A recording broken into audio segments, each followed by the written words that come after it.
মূল্যায়নের জন্য কিছুই করি নাই, ন্যায়ের জন্য করছি, বুঝছেন। আর পদ পদবি তাদের জন্যই দেওয়া হয়, তাদেরই নেওয়া উচিত যে যে সেটা সেইভাবে মেনটেন করতে পারবে। আমি তো পারবো না, আমি গান ছাড়া আসলে কিছুই পারি না। সবাই এই আফসোসটা খালি খালিই করছে, কারণ আমি এখন যাদেরকে দেখছি, যারা এসছে তারা সবাই ঠিক জায়গাতেই আছে, তারা কাজ করবে। আমি গান করবো, আমি গানের মানুষ, গানের গান।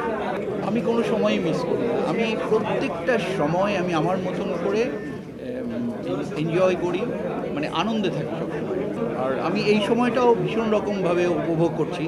আমি আসলে সময় যেটা করে এসেছি, একটা গান করে এসেছি, ওই গানটা নিয়েই পড়ে থাকি। এই সময়টা আমি মিস তো কিছু করি, কিন্তু ওটা হচ্ছে কম বয়সের এইটা, কিন্তু এই সময়টাকেও আমি আমার মতো করে উপভোগ করছি, মিস করি না।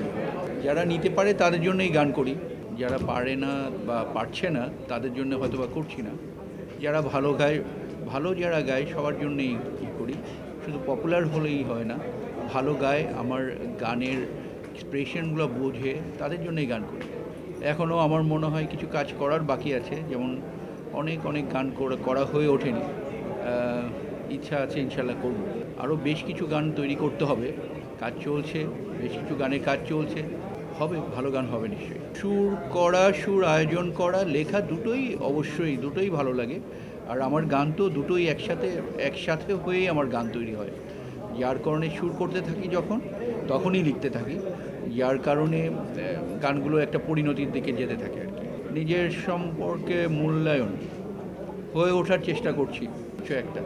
এখন তো গানের সময়টা অন্যান্য অনেক কিছু থেকে গানের সময়টা একটু ভালো মানে বেশ ভালোই মনে হচ্ছে।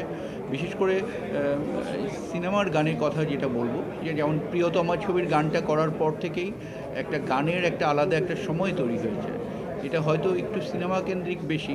তো যদি শুধু অডিওর গানগুলোও যদি আমাদের এরকম চলে আসে সামনে, তাহলে আরও ভালো দিকে যাবে। তবে সময়টা তো একটু অস্থির, এই গত 2-3 মাসে একটু কম গান শুনছে। আমার মনে হয় এই মাসটা গেলে বা এই করলে এই সময়টা আসতেছে, গানের সময় আবারও আসছে। নতুনদের গান আমি আগেও করেছি, যেমন ওই যে ওয়ারফেজে যে মিজানের প্রথম গানটা আমি করেছিলাম, স্রোত অ্যালবামে ছিল, মিজানের প্রথম গানটা আমি করেছিলাম। লিমনের জন্যে থার্ড পারসন সিঙ্গুলার নাম্বার ছবিতেও একটা গান করেছিলাম, দেয়ালের ওপরে আছে একটা। নতুনদের কাজ করেছি, আগেও করেছি। নতুনদের সাথে কাজ করতে এখন বেশি ভালো লাগে আসলে। আমার মনে হয় আমি গানটা দাঁড় করিয়ে দিতে পারি, তার জন্যে একটা শিল্পীও দাঁড়িয়ে যায়। জঙ্গলি ছবিতে কিছুটা মজা আছে, যেমন প্রিয়তমা আর বরবাদ না, ছবির নাম হচ্ছে রাজকুমারের যে বরবাদ আর মা গানটা করলাম, এরপরে জঙ্গলির কাজটা আসলো, জঙ্গলি সহ আরও 2-3টে ছবি। তো জঙ্গলির কাজটা শেষ করেছি। এই ছবিতে গান করার ব্যাপারে